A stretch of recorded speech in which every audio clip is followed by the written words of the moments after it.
你係咪試過有一晚準備去瞓覺，當你個頭一挨落個枕頭度，就聞到一股好似擺咗好耐又酸又臭嘅陳年郵戳味，然後你揭開個枕頭套一睇，哇！裏面嗰個枕頭深黃到好似幅地圖咁，仲要一撻撻咁，望到都想嘔。好多人第一反應就係，哇！咁污糟，洗又洗唔到，乾脆揼咗佢，買個新嘅咯。但我同你講，千祈咪急住揼。今日我要同大家分享一個我喺5星級酒店房務主管嗰度學翻嚟嘅乾洗秘技，唔使水洗，唔使等佢乾幾日，只需要簡單一兩樣嘢灑落去，等嗰5分鐘，啲陳年臭味同埋濕氣瞬間消失，個枕頭仲會好似新嘅一樣咁爽手。講真，我哋每日起碼有6至8個鐘係同個枕頭親密接觸，即係話你人生有1/3嘅時間都係同佢一齊過。你諗下，如果你個枕頭係又黃又臭，其實你每晚都係吸緊啲細菌、死皮同埋塵蟎。根據啲專家研究，一個用咗超過2年嘅枕頭，佢嘅重量裏面有成1/3係由塵蟎排泄物、死皮同細菌組成嘅，諗起都覺得毛骨悚然呀，係咪？尤其係我哋呢啲30零歲嘅打工仔，平時返工已經攰到死，如果返到屋企連瞓覺個枕頭都咁恐怖，點會有好睡眠呢？點解個枕頭會變到咁黃？其實主要係因為我哋瞓覺嘅時候會流汗，加上皮膚分泌嘅油脂、口水，甚至係你夜晚搽完護膚品未吸收晒就去瞓，呢啲有機物質滲入咗枕頭芯裏面，長時間氧化之後就會變黃，仲會產生嗰種好難聞嘅油粗味。如果你用平時嗰種就咁掟入洗衣機嘅方法，好多時洗完個枕頭入面啲棉花或者羽絨變咗形，最後一啖。而且香港呢種咁潮濕嘅天氣，洗完個枕頭芯，如果你唔係有大型乾衣機，分分鐘晾3-4日都唔乾，入面發霉仲大鑊。好啦，重點嚟啦，呢個5星級酒店用嘅乾洗神招到底係咩？其實主角就係每個人廚房都有嘅蘇打粉，即係 baking soda。你咪睇佢平時用嚟整蛋糕，好似冇乜嘢咁，其實佢係天然嘅除臭劑同乾燥劑。酒店房務佢哋每日要處理咁多房，根本冇可能日日幫你洗枕頭芯，所以佢哋就會用呢招。首先你要準備一罐蘇打粉，如果想效果更加好，仲可以加幾滴茶樹油或者薰衣草精油。茶樹油可以殺菌除蟎，薰衣草就幫你助眠。將呢啲精油滴入蘇打粉度，攪勻佢之後，你將個枕頭平放喺床度，將呢啲精油蘇打粉均勻咁灑喺枕頭表面。記住呀，係要好似灑糖霜咁薄薄一層鋪滿佢。灑完之後，最關鍵嘅時間嚟啦，你要等5分鐘。點解係5分鐘？因為呢段時間蘇打粉會慢慢吸收枕頭表面甚至纖維入面嘅濕氣同油脂，中和嗰啲酸性嘅油出味。如果你個枕頭真係好臭，用咗好幾年都冇清過，你可以等夠15分鐘甚至半個鐘。呢個原理好簡單，因為油脂同汗漬通常係弱酸性，而蘇打粉係弱鹼性，兩者一接觸就會產生中和反應，將啲臭味分子鎖住。等嘅期間，你可以去刷個牙、洗個臉，時間一到，你就會見到啲蘇打粉可能會有少少變色，或者結成細細粒，呢啲就係佢吸走咗嘅髒物。之後你只需要用屋企嗰部手提吸塵機，換個吸床單嘅頭，開到最大力，將啲粉末徹底吸乾淨。吸完之後你再摸個枕頭，你會發現嗰種黐累累嘅感覺冇晒，聞落去仲有一股淡淡嘅清香，係咪好神奇先？不過如果你個枕頭已經黃到好似50-60歲阿伯個老煙槍肺咁，或者係有啲好明顯嘅口水漬、汗漬，單靠乾洗未必夠。呢個時候你就要進階少少，做一個半乾洗嘅深層處理。你要準備一個噴壺，入面裝住白醋同水，比例大概係1:1。將呢啲醋水噴喺啲黃漬上面，唔好噴到濕晒，係微濕就夠。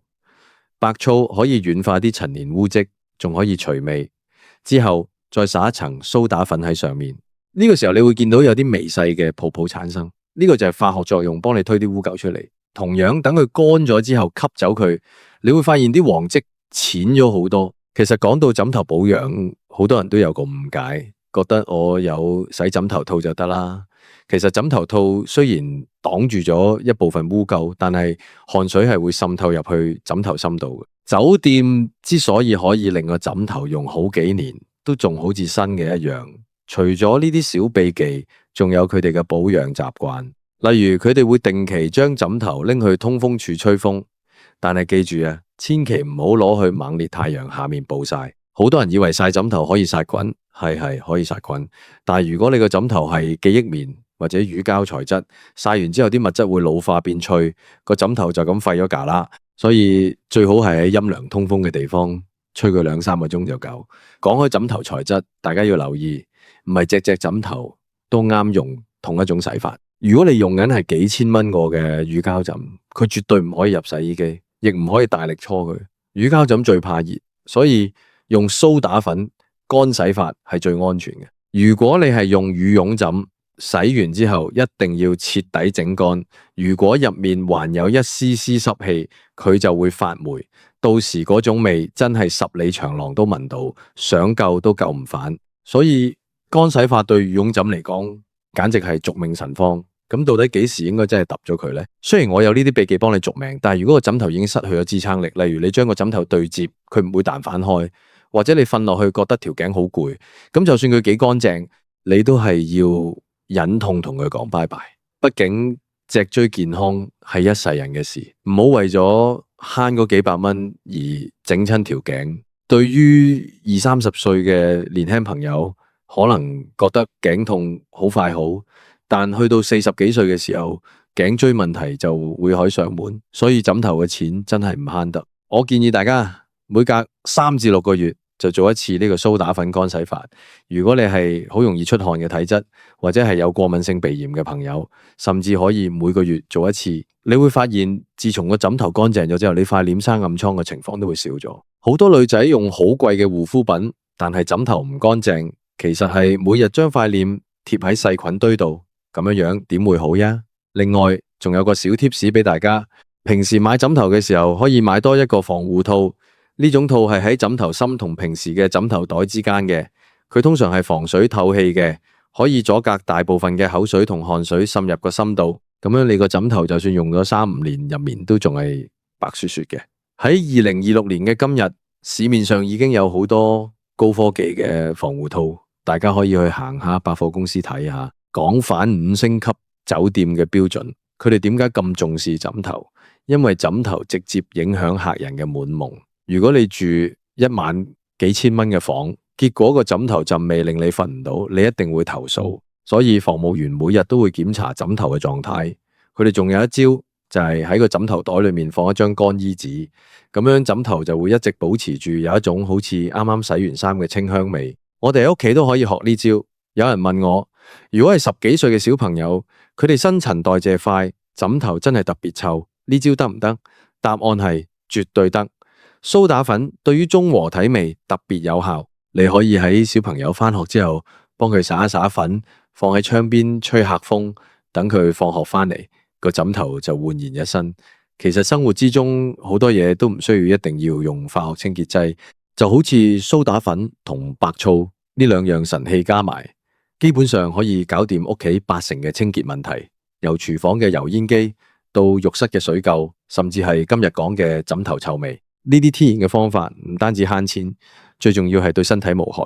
你諗下，如果你用啲好強烈嘅化學除臭噴霧噴個枕頭，你每晚瞓覺嘅時候就係吸緊啲化學物質入肺，長期落去對身體真係唔好。講到尾，一個乾淨嘅枕頭就係高質量睡眠嘅基礎。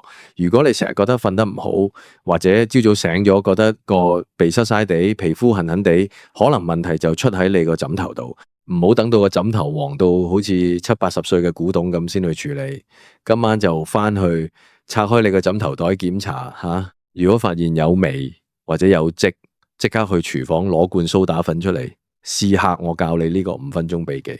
呢個方法仲有一個好處，就係佢可以幫你分辨個枕頭係咪死得。如果你撒完粉吸乾淨之後陣味依然好濃郁，或者啲黃漬根本係由內到外發出嚟嘅，咁就代表個枕頭芯入面已經徹底發霉或者腐爛咗。呢個時候你就真係唔好慳，要即刻去買個新嘅。